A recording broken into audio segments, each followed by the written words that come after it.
15 going on 5 by JLHB. Chapter 2. 5. Fuck.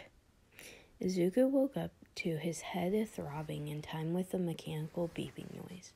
Wait, he knew that noise. Fuck. He cracked open his eyes, unsurprised to be met with the sight of a sterile white room and a slightly snoring Aizawa at the foot of his bed. Wait, where were his feet? Glancing down, Izuku noticed with a jolt of fear that the blankets didn't drape over his feet the way they normally did, instead flattening out about halfway up the bed. Fighting the fear bubbling up in his chest, he stretched his arms out in front of him, checking to see if they were once again broken. To his surprise, not only were they unbroken, his skin was clear, free from the scars that had previously traced their way up and down his arms. His hands were also noticeably smaller, and oh shit. Aizawa? Izuku cringed at the sound of his voice. Aizawa. He didn't really want to wake the man, knowing how little he truly slept, but he had to confirm his theory. Aizawa. Finally, Aizawa shot up, eyes glowing red. Finally, problem child. How are you feeling? Let me get the nurse. I'll be right back. Izuku come off. Aizawa-sensei, how old am I right now?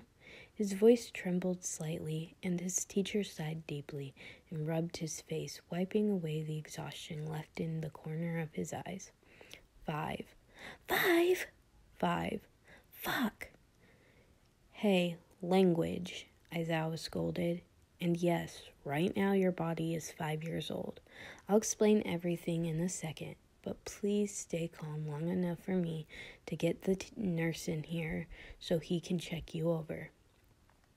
As the door shut behind Mr. Aizawa, Izuku tried his best to stop the tears he felt building behind his eyes, but against his will, a few escaped and dripped down his cheeks. What would happen? Was he being kicked out of the hero course? He certainly couldn't be a hero as a little kid. How long was this going to last? Where was everyone else? Were they 5 too? Oh shit, he was 5 again. Was he? He couldn't be. Before Izuku could think clearly, he was flashing one for all and slamming his fist into the hospital bed. If he was honest, Izuku really wasn't expecting to still have his quirk, so when he felt something in his hand snap and the bed frame crunch, he almost shot up out of bed in surprise. His next thought was something along the lines of, oh shit, Aizawa was going to kill me, before the pain hit. His hands were accustomed to the pain in his 15-year-old body, screamed in surprise at the new sensation. He burst into tears. Luckily, Aizawa was returning with a nurse when he had heard the shout and booked it back to his problem child's room.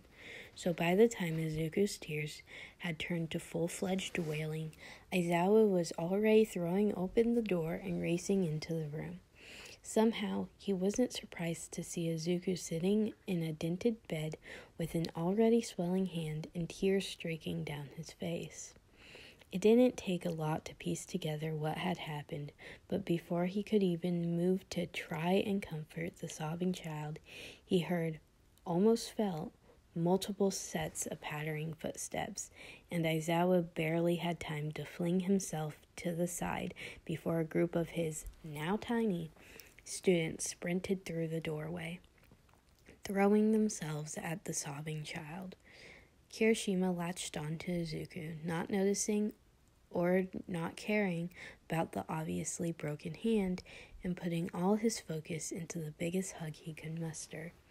Momo and Shinso held back, noticing the state of his hand and moving to the other side of the bed to check him over, with Todoroki already climbing onto the foot of Midoriya's bed, and Bakugo trailing grumpily behind. Deku, are you okay, Izuku? Here, let me ice that for you. Just like stupid Deku to get hurt without even getting out of bed. Shinso was the only one not to say anything. instead choosing to awkwardly pat Izuku's hand. Midoriya, to his credit, had stopped crying, the shock of seeing his tiny peers seemingly being too much for him. "Guys," he squeaked out, and Aizawa definitely didn't feel his heart squeeze at the sheer softness of the scene before him. "What happened?" "I can answer that," Aizawa interjected. "I was hoping to tell you after you had been cleared by your doctors." He sent a pointed look in Midoriya's way. "But you're all here, so I might as well, though. If you're all right with it, I'd like Recovery Girl to fix your hand first."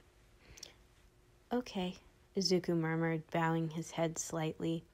Since he hadn't originally been injured and still had plenty of energy, Recovery Girl was able to heal him quickly, and after one of her energy pouches, he was only a little drowsy. When his students were all sitting, looking at him intently, Aizawa took a deep breath and started. "To answer your question, Midoriya, you six were hit with the quirk." Bakugo scoffed. "If you remember, on patrol, you encountered a young boy, and as he got increasingly upset, he started to emit a yellow gas from his skin. That was a facet of his quirk, which is called youth. In his distress, he unintentionally reverted you all to his age. So, for how long?" Kirishima asked, realizing too late that he had interrupted Aizawa and slapping a hand over his mouth.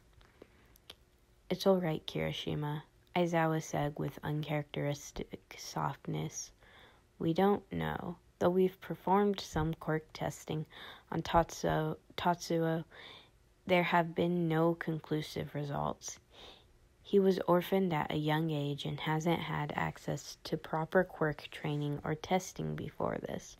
For all we know, this was the first time his quirk manifested on humans. What we do know," he started, taking in the shock and horror playing out on his students' faces, "is that this hasn't physically harmed you. The gas caused no damage to your lungs or respiratory systems, and aside from your age, your bodies are perfectly healthy." Izuku's hand shot into the air. "Yes, Midoriya?" "Is Tatsuo the kid we met? Is he okay?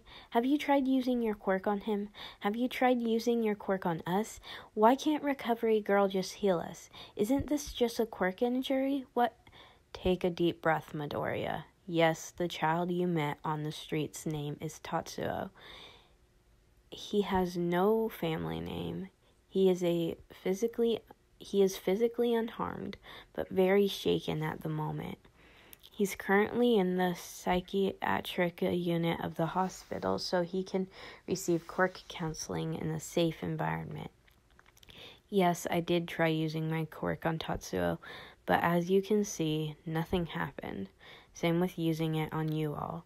I tried while you were sleeping, then again on Bakugo when he woke up, but still nothing. I'm afraid you're stuck like this for the foreseeable future." Aizawa couldn't quite decipher the looks on his students' faces. It was eerie seeing his normally unshakable students so vulnerable, but he continued. "Recovery Girl can't use her quirk to fix this. This quirk didn't just make you look 5 years old. You are 5 years old. Recovery Girl's quirk utilizes the energy in your body to heal injuries. Even if we did treat this as an injury, your body doesn't have the energy needed to grow into 15-year-olds. I'm afraid you're stuck like this until his quirk wears off." Hey guys, it's Kiwi. I'm actually really tired. I actually recorded the last chapter last night as of me recording this one at like midnight, and right now it is 9:30 in the morning, so I'm tired. But I woke up at 7, which is uncharacteristic for me. I typically sleep like all day, but I decided that since I was awake and no one else was awake, I could record this chapter for you. I'm probably also going to record the next chapter as well, because I am extremely bored and have nothing else to do. So I'll see you guys next time, and I'm going to try and figure out a upload schedule so I'm not just posting all my videos in one day and then you guys just have nothing for months, because that's definitely something I would do and have done with past YouTube channels that didn't last long. Anywho, I will see you guys next time. Thank you for listening. Bye.